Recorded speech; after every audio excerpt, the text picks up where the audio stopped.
اعوذ باللہ من الشیطان الرجیم بسم اللہ الرحمن الرحیم قل هو اللہ احد اللہ الصمد لم یلد ولم یولد ولم یکن لہ کفوا احد صدق اللہ العظیم۔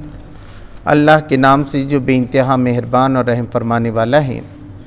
کہو وہ اللہ ہے یکتا، اللہ سب سے بے نیاز ہے اور سب اس کے محتاج ہیں، نہ اس کی کوئی اولاد ہے اور نہ وہ کسی کی اولاد، اور کوئی اس کا ہمسر نہیں ہے۔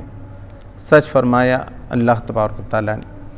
محترم حضرات، یہ سورۃ الاخلاص ہے اور زیادہ راویوں کے حساب سے یہ مکہ ہی میں نازل ہوئی ہیں، اور کچھ روایتیں ایسی ملتی ہیں کہ یہ مدینہ میں بھی نازل ہوئی ہے۔ اس کی تطبیق یہ کی ہے لوگوں نے کہ بار بار یہ آیتیں نبی صلی اللہ علیہ وسلم پر نازل ہوئی، اس کو تکرار وحی کہتے ہیں۔ تو ایک ہی صورت تھی، پہلے بھی نازل ہوئی اور بعد میں بھی نازل ہوئی ہیں۔ اس میں 4 آیتیں ہیں اور 1 رکوع ہے، اور یہ بہت اہم صورت ہے، قرآن مجید کی بہت اہم صورت ہے، اور اس کو 1/3 قرآن بھی کہا گیا ہے۔ بہت سے لوگوں نے اس کو 1/3 قرآن کہا گیا، اس لیے کہا ہے کہ قرآن میں 3 باتیں بہت اہم ہیں۔ ایک ہے توحید، یعنی اللہ ایک ہے، دوسرا رسالت یعنی پیغمبر آتے رہیں، اور تیسرا آخرت۔ یہ 3 کی بنیاد پر ہی پورا قرآن مجید کے اندر مضامین ہے۔ یہ 3 بنیادیں اسلام کی ہیں، اس لیے کہا کہ ایک بنیاد اتنی واضح کی گئی ہے یہاں پر کہ پھر کوئی شک و شبہ کی کوئی گنجائش نہیں تھی۔ تو مکہ میں جو روایتیں ملتی ہیں وہ یہ تھا کہ وہاں کے لوگ بہت سے دیوی دیوتاؤں کی پوجا کرتے تھے، مشرک تھے، 360 بت انہوں نے بٹھا لیے تھے۔ اور جب اللہ کے رسول صلی اللہ علیہ وسلم نے کہا کہ تمہارا رب تو ایک ہی ہے، تمہارا اللہ تو ایک ہی ہے، تو اب ان کے سوالات شروع ہو گئے۔ انہوں نے کہا کہ اے محمد صلی اللہ علیہ وسلم، تم کہتے ہو کہ جو اللہ ہے تو وہ کیسا ہے؟ سونے سے بنا ہوا ہے، چاندی کا ہے، لوہے کا ہے؟ تو اچھا یہ بتاؤ کہ اس کو وراثت کہاں سے ملی؟ اچھا اس کے بعد کون وارث ہوگا؟ یعنی کہنے کا مطلب یہ تھا کہ اس کے والدین کون ہیں، پھر اس کے بچے کون ہیں، اس کے خاندان میں کون کون ہیں۔ وہ یہ سمجھتے تھے کیونکہ ان کی جتنی دیوی دیوتیاں تھیں ان کا ایسے ہی تھا، اگر شوہر ہے تو اس کی بیوی بھی تھی، بیوی کو شوہر تھا، اور ان کے بچے بھی ہوتے تھے۔ تو نسل در نسل قرآن مجید نے دوسری جگہ بھی کہا کہ انہوں نے اللہ کے تو جو ہے نا بیٹے بوٹے پوتیاں سب بنا دی ہیں انہوں نے۔ تو جو بھی خدا کو وہ سمجھتے تھے تو وہ ایسی سمجھتے تھے کہ ایک دوسرے کے ریلیشنز رہتے، ایک دوسرے کے اثر سے کام ہوتے۔ بلکہ یہ عقیدہ اس لیے مدینہ میں پیش آیا کہ مدینہ میں یہودی تھے اور نصارہ تھے، عیسائی تھے، یہ تو ایک خدا کو ماننے والے تھے، لیکن ان کے پاس بھی یہ تصور تھا۔ یہودی یہ کہتے تھے کہ اللہ تبارک و تعالیٰ کے بیٹے جو ہے وہ عزیر علیہ السلام جو پیغمبر تھے وہ ہیں، تو بیٹا تو مان لیا۔ اور عیسائی تو ابھی بھی کہتے ہیں کہ عیسیٰ علیہ السلام تو اللہ کے بیٹے ہیں، بلکہ وہ کہتے ہیں کہ اللہ ایک ہے، اللہ کا بیٹا ایک ہے، اور وہ روح ایک ہے جو اللہ تبارک تعالیٰ نے پھونکی تھی۔ تو اتنا پیچیدہ ہے وہ، آج بھی خود عیسائیوں کو واضح کرنے کے لیے مشکل ہے کہ وہ کیسا ہے۔ تو اس کے بارے میں اللہ تبارک تعالیٰ نے ایک لفظ جو ہے انکار کر دیا اور صاف بتا دیا کہ وہ اللہ تو صرف ایک ہی ہے۔ کہا گیا قل، کہہ دو اے نبی کریم صلی اللہ علیہ وسلم، تم بتا دو، اعلان کر دو، جیسے کہ پہلے اعلان کیا گیا قل یا ایھا الکافرون لا اعبد ما تعبدون، کہ نہیں، میں جس خدا کی عبادت کرتا ہوں تم اس کی نہیں کرتے، اور جس کی تم کرتے ہو اس کی میں نہیں کرتا، اور نہ میں اس خدا کی کبھی عبادت کرنے والا ہوں جس کی تم کرتے ہو، اور نہ تم اس کی عبادت کر رہے ہو جس کی میں کرتا ہوں، تو تم کو تمہارا دین مبارک مجھے۔ اب یعنی کہ میں دبنے والا نہیں ہوں کسی طریقے سے، تم یہ سمجھیں گے کہ میں کوئی سمجھوتا کرنے والا ہوں تو نہیں۔ تو یہاں بھی کہہ دیا گیا کہ کہہ دو قل هو اللہ احد، ہوا کہا گیا، یعنی وہ کہتے ہی سمجھ میں آ گیا لوگوں کو، کون؟ وہ جو خدا، وہ جس کی عبادت کی جا رہی ہے۔ تو کہہ دو کہ وہ ہوا اللہ، اللہ ہے، وہ اللہ ہے۔ قل هو اللہ، قل کہہ دو کہ وہ اللہ ہے، احد یکتا ہے۔ اب دیکھیں یہاں احد بھی جو ہے نا، جتنا عربی کا لٹریچر پہلے کا ہے اس میں یہ لفظ نہیں ملتا ہے، احد نہیں ملتا ہے زیادہ، کسی شخص کے لیے، کسی ذات کے لیے، کسی چیز کے لیے بولا گیا. وہاں واحد ہے کہ کوئی واحد آدمی وہاں ہوگا، وہ واحد ہیں، واحد کہتے ہیں، احد نہیں ہے. احد کا نام تو جو ہے نا گنتی میں آتا ہے، 1 2 3 ایسا گننے کا، تو احدا اثنا ایسا یہ گنتی ہے اس کے اندر عربی کی. دوسرا ہے کہ یہ صرف اللہ کے لیے استعمال ہوا، اور اللہ کے لیے بھی جہاں استعمال ہوا تو ایسا ہوا الہ واحد. اگر واحد استعمال ہوا تو الہ واحد یعنی وہ اکیلا خدا، یا واحد القہار. صرف واحد بول کے اللہ کے لیے کبھی نام استعمال نہیں ہوا، بلکہ احد ہی استعمال ہوا. اس لیے کہیں کہیں نام آپ دیکھتے ہیں کہ عبد الاحد ملے گا، آپ احد کا بندہ. احد یعنی اللہ ہی کے لیے نام استعمال ہوا. اور قرآن کے بعد سے لے کر آج تک بھی کوئی اور کے لیے احد استعمال نہیں ہوا. یہ عربی زبان میں ایسا پوچھتے ہیں جیسا کہ تمہارے پاس کوئی ہے کیا؟ اگر پوچھنے کا رہا تو یہ پوچھتے ہیں حل عندک احد، کیا تمہارے پاس کوئی ہے؟ یا اجاءنی احد، کیا تمہارے پاس کوئی آیا؟ ایسا پوچھتے ہیں وہ. تو احد جو ہے نا کوئی ایک کے لیے استعمال ہوتا ہے. تو اللہ تبارک و تعالیٰ کی صفت بول کے استعمال ہوئی. اللہ کے ناموں میں سے ایک نام ہے احد. اب اللہ کی صفت ہے، یہ صفت کسی اور کی نہیں ہے. کوئی نہ کوئی محتاج ہے، کسی سے ریلیٹڈ ہے، کبھی اس کو کوئی خصوصیت حاصل ہوتی ہے، بعد میں وہ خصوصیت اس سے چھین بھی جاتی ہے. لیکن اللہ اپنے آپ میں پریپورن ہے. وہ پہلے سے تھا اور ہمیشہ رہے گا. وہ پہلے بھی تھا، جب کچھ نہیں تھا تو وہ تھا. لوگ کہتے ہیں کہ اللہ کیسے بنا؟ اگر وہ کہیں سے بننے والا تھا تو کیسے بن سکتا تھا؟ وہ پہلے سے موجود ہے. خدا پہلے سے موجود ہے. اور جب سب کائنات سب بھی ختم ہو جائے گی تو بھی آخری میں رہے نام اللہ کا. کہتے ہیں کہ اللہ ہی باقی رہنے والا ہے. تو یہ ایسی ذات ہے، کوئی خدا معمولی بات نہیں. اس نے یہ سب سنرچنا کی ہے، یہ ساری دنیا بسائی ہے، اور اس کو ہر ایک کا علم ہے. ہم سمجھتے ہیں کہ نہیں معلوم ہے. ہوا چل رہا ہے، پتا اڑ کر ادھر سے ادھر جاتا ہے. یہ دیکھیے چونٹی، اب یہ چونٹی کے اندر اگر آپ ریسرچ کریں گے تو اس کو بھی دل ہے، گردے ہیں، کیا کیا ہے اندر. اگر آپ ایسا کریں گے نا، کاٹ کے دیکھیں گے تو اس کے اندر کیا. اب وہ چونٹی کے اندر کتنا چھوٹا ہے مگر اس کے اندر بھی موجود ہے. تو کس نے بنایا؟ وہ بہت ہی باریک بھی ہے. وہ کہتا ہے کہ ماں کے پیٹ میں 3 پردوں میں ہم تم کو بناتے ہیں، پھر بھی تمہاری ناک آنکھ سب ٹھیک ٹھاک ہوتی ہے. آدمی دن میں بھی نہ بنا سکے. تو اللہ کو ہر چیز کا علم ہے. کل کیا ہوا تھا، آج کیا ہونے والا ہے، کل کیا ہونے والا ہے، کون سا شخص اللہ تبارک تعالیٰ نے کہا کہاں پیدا ہونے والا ہے، کہاں مرنے والا ہے، یہ سب کچھ اس کے علم میں، سب کا احاطہ کیا ہوا ہے. اس لیے اس کو بہت غیر معمولی طریقے سے یکتا کہا گیا. اس کا ترجمہ جو اردو میں کرتے ہیں وہ ایسا ہوتا ہے، کہو وہ اللہ ہے یکتا. یا اس کا ترجمہ یہ بھی ہو سکتا ہے، کہو وہ اللہ ایک ہے. اور اس کے اندر جو ہے نا اب دوسری صفت پھر اس کے اندر جوڑ دی گئی، اللہ الصمد. صمد تو پہلے کہتے ہیں بہت بڑے پہاڑ کو جو جنگ کے موقع پہ چھپنے کے کام میں آتا ہے، پناہ دیتا ہے، پناہ دینے والا، بچانے والا، اس کو کہتے ہیں صمد. مگر ایسے شخص کو بھی صمد کہتے ہیں جو جنگ میں جس کو بھوک پیاسی نہیں لگتی، مسلسل اگر وہ لڑ سکتا ہے اس کو بھی صمد کہتے ہیں.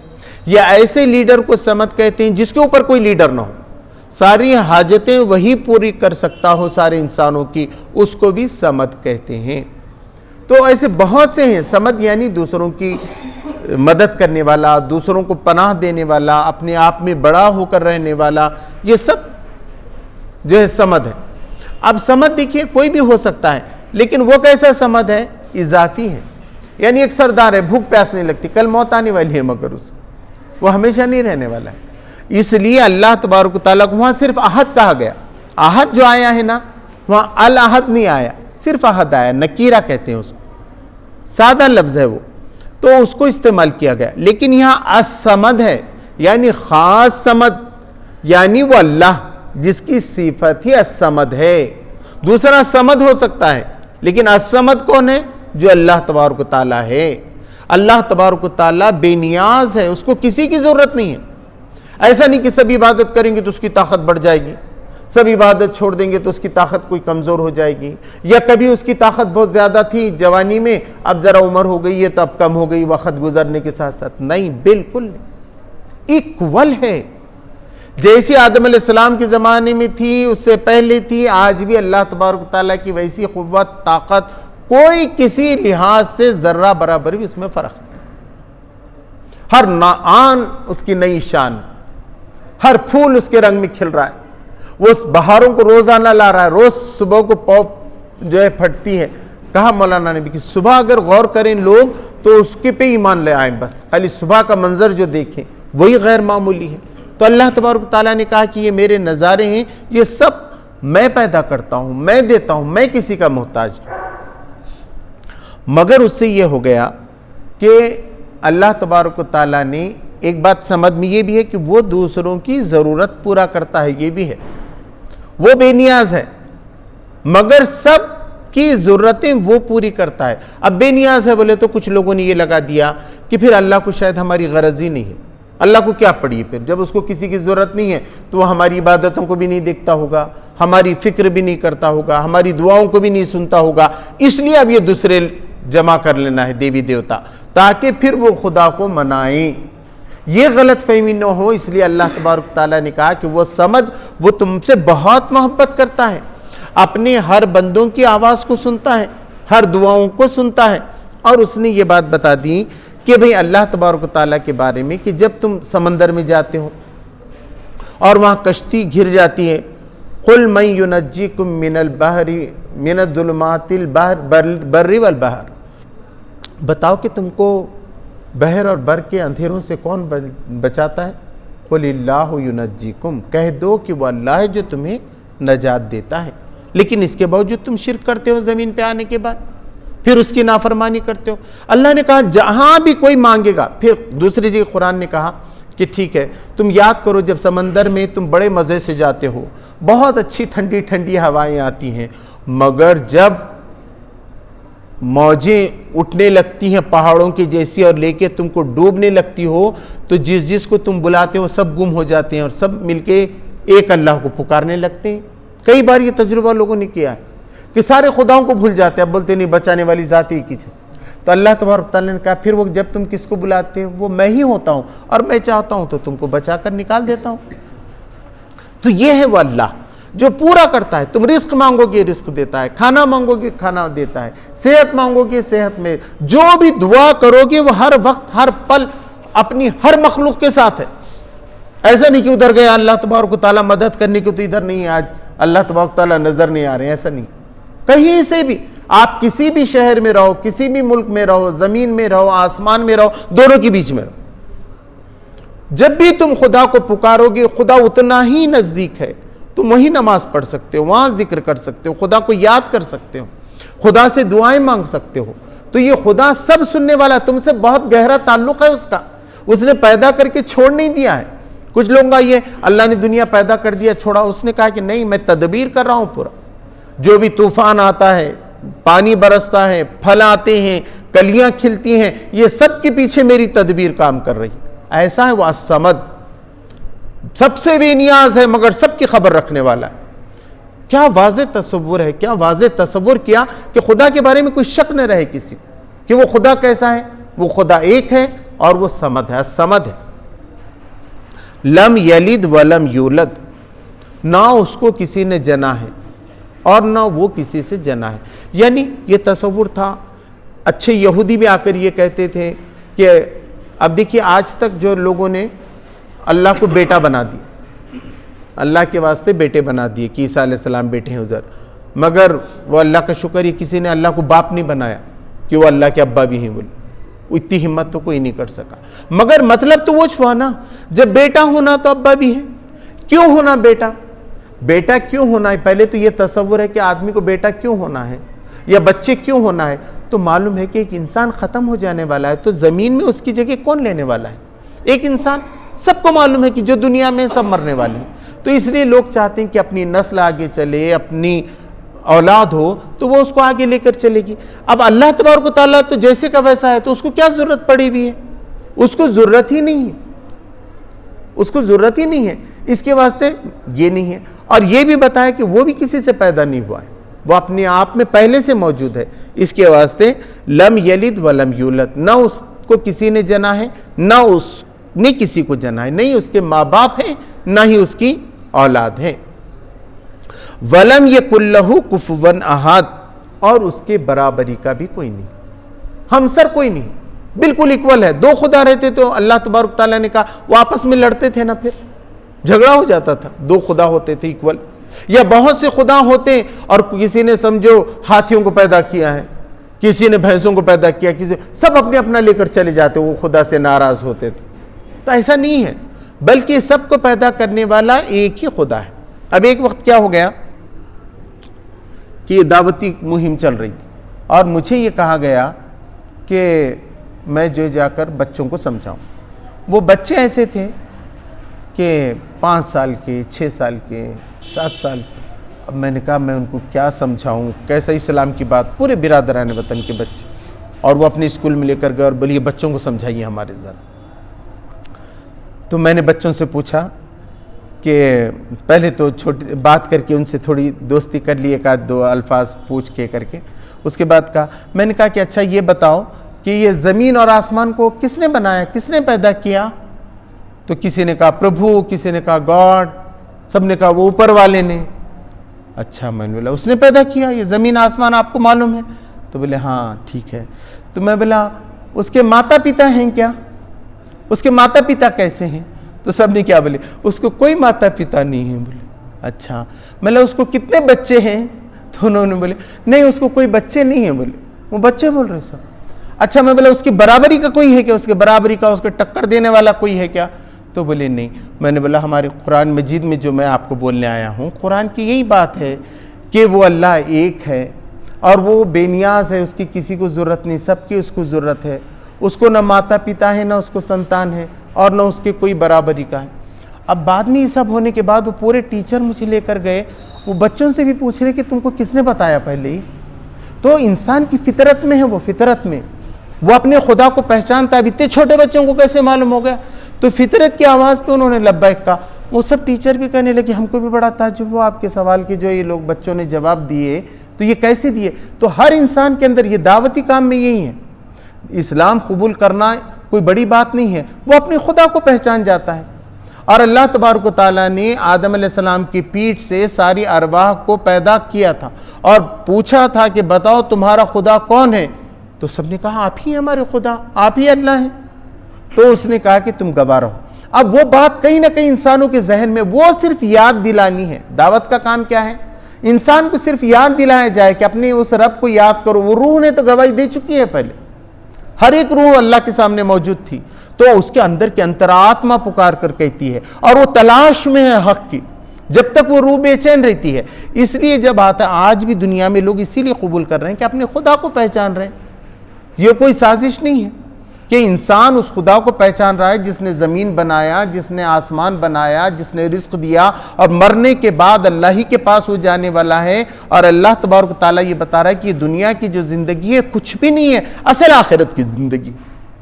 اور جو نیک کام بھی تم کر رہے ہو تو ڈرنے کی بات ہی نہیں ہے، یہ ملنے والے ہیں تمہاری موت کے بعد، تو موت کوئی بڑی بات نہیں ہے۔ مسلمان کبھی موت سے ڈرتا نہیں، اس لیے جہاد میں جا کے جب لوگ دیکھتے تھے موت آئی تو کہتے تھے رب کعبہ کی قسم ہم کامیاب ہو گئے۔ معلوم ہے کہ مرنے کے بعد تو جزا ملنے والی ہے نا، مرنے سے کیوں ڈرنا ہے؟ جو عمل اللہ کے لیے آج تک ہم نے کی، اللہ کو اپنے راضی کرنے کے لیے کوشش کی ہے، وہ تو موت کے بعد ملنے والے ہیں نا، تو موت سے کیوں ڈرے گا آدمی؟ آدمی ہرگز موت سے نہیں ڈرتا۔ دوسری جگہ قرآن مجید نے یہ بھی کہا کہ یہ زندگی اور موت اللہ کے ہاتھ میں ہے، اس سے پہلے کوئی مار ہی نہیں سکتا آپ کو۔ ایسا ہو نہیں سکتا کہ اللہ نے موت نہیں لکھی اور کسی نے آپ کو مار دیا۔ وَمَا كَانَ لِنَفْسٍ أَن تَمُوتَ إِلَّا بِإِذْنِ اللَّهِ كِتَابًا مُعَجَّلًا، نہیں مر سکتا ہے کوئی آدمی۔ تو یہ عقیدہ جو رہتا ہے، یہ عقیدہ انسان کو لے کر آگے بڑھتا ہے۔ تو یہاں بتایا گیا وَلَمْ يَكُنْ لَهُ كُفُوًا أَحَدٌ، کہ اللہ تبارک و تعالیٰ کے برابری کا بھی کوئی نہیں ہے، ہمسر بھی نہیں ہے۔ کفو کب کہتے ہیں؟ جیسے شادی ہوتی ہے تو کہتے ہیں کہ لڑکا لڑکی برابر رہنا، ذرا ہائٹ بھی دونوں کی برابر رہنا، کلر بھی اچھا ہے کہ ملتے جلتے رہیں، پڑھائی تعلیم تربیت بھی ایک جیسی بھی ہو، ہے نا، ان کا معاشی سٹیٹس بھی، فائنینشیل سٹیٹس بھی ذرا ایکول ہو، تو یہ جوڑا زیادہ اچھا چل سکتا ہے، زیادہ کامیاب ہو سکتا ہے۔ اس لیے لوگ کہتے ہیں شادی کے موقع پہ کہ ذرا کفو ہے کہ نہیں، وہاں کفو نظر نہیں آ رہا ہم کو، حالانکہ ایسا کچھ بھی نہیں ہے. اللہ تبارک تعالیٰ نے اسے روکا نہیں ہے کہ گورے کی شادی کالے سے نہیں ہو سکتی یا افریقن کی ایشین سے نہیں ہو سکتی. اسلام نے تو کھلا رکھا ہے کہ بھئی اگر کوئی آدمی ایمان لے آئے تو اس کا نکاح کسی کے ساتھ بھی ہو سکتا ہے، دوسرے ایمان والے کے ساتھ. تو اس کے لیے کوئی پابندی نہیں رکھی گئی ہے، لیکن ایک عام طور پہ سمجھنے کے لیے جو ہے یہاں بتا رہے ہیں کہ بھئی کفو اس کے لیے جو ہے کہا جاتا ہے. تو اس کے فائدے بھی ہیں، اس کے پڑھنے کے، اس کے ورد کے. اب اس کے بارے میں آتا ہے کہ ایک صحابی تھے، ان کو جنگ میں بھیجا اللہ کے رسول صلی اللہ علیہ وسلم نے. تو وہ کیا کرتے تھے، ہر سورت پڑھتے تھے، اس کے بعد قل ہو اللہ پڑھ کر ہی رکوع میں جاتے تھے. تو لوگوں نے کہا آپ کتنا قل ہو اللہ پڑھتے ہیں بار بار، کیا ضرورت ہے، ایک سورت سے تو کام ہو جاتا ہے نا. مگر وہ نہیں مانتے تھے. تو اللہ کے رسول صلی اللہ علیہ وسلم نے کہا ان سے پوچھو، جب شکایت کی تو وہ ایسا کیوں کرتے ہیں. انہوں نے کہا کہ اس میں اللہ کی وحدانیت اور اللہ کی صفات اتنی پسند ہیں، میرا دل چاہتا ہے اس کو پڑھے. تو انہوں نے کہا، بلایا ان کو اور کہا کہ تمہاری اس محبت کی وجہ سے اللہ تبارک و تعالیٰ نے تم پہ جنت واجب کر دی ہے. ایسے ہی کوفہ کی مسجد میں ایک امام تھے، وہ بھی یہ کرتے تھے کہ پہلے قل ہو اللہ پڑھتے تھے، پھر کوئی سورت پڑھتے تھے. یہی تھا. تو لوگوں نے کہا یہ کیا کر رہے ہیں. تو انہوں نے کہا کہ میں امامت چھوڑنے کے لیے تیار ہوں، مگر یہ نہیں، کیونکہ مجھے یہ بہت پسند ہے. اس میں بھی اللہ کے رسول صلی اللہ علیہ وسلم نے کہا کہ اس کی وجہ سے اللہ تبارک و تعالیٰ کے پاس ان کا مرتبہ بہت اونچا ہوگا. تو یہ صورت ہمیشہ ورد کرنے کی ہے. جتنا بھی آپ قل ہو اللہ کی تلاوت کریں گے، جتنے بار آپ پڑھیں گے، ثواب ہی ثواب. اس لیے کہا گیا 1/3 قرآن کا ثواب ہے. 3 بار اگر کوئی قل ہو اللہ پڑھتا ہے تو ایک قرآن کی اتنا ثواب. اس لیے بتایا گیا ہے کہ اس کی اہمیت بہت زیادہ ہے اور بہت ایسی صورت ہے، ہر ایک کو یاد ہوتی ہے. اور دعوتی کام میں بھی آپ اس کو زیادہ سے زیادہ اچھی طریقے سے استعمال کر سکتے ہیں تاکہ لوگوں کے سامنے جو ہے اللہ کا صحیح تصور ہمارے سامنے جو ہے آ سکے. اللہ تبارک تعالیٰ سے دعا ہے کہ وہ مجھے اور آپ کو اس پہ عمل کرنے کی توفیق عطا فرمائے. ربنا آتنا فی الدنیا حسنۃ وفی الآخرۃ حسنۃ وقنا عذاب النار. سبحان ربک رب العزۃ عما یصفون والسلام علی المرسلین والحمد للہ.